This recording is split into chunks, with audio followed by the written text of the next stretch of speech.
jo vaig passar per Arts de Seguretat fa un parell de mesos i el que més millor m'ha anat és la targeta que et donen a l'hospital quan t'operen, llavors li dones el de seguretat i aquest doncs,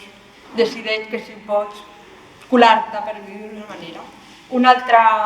opció que hi ha en el meu implant, que és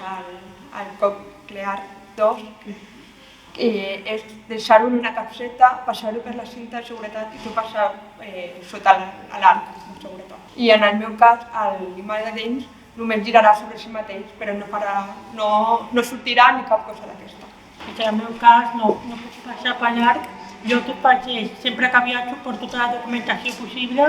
i sempre quan haig de passar li dic de seguretat que porto un implant cochlear que no puc passar. Fins ara no he tingut cap problema, sempre m'han deixat passar pel costat i ja em passaven això per mirar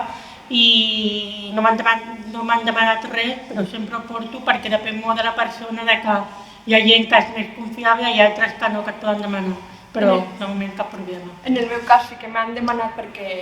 a França, per exemple, són molt desconfiats, llavors te l'has de treure, l'has d'ensenyar, però això depèn de cada país, de cada persona i de la sort que tinguis en aquell moment.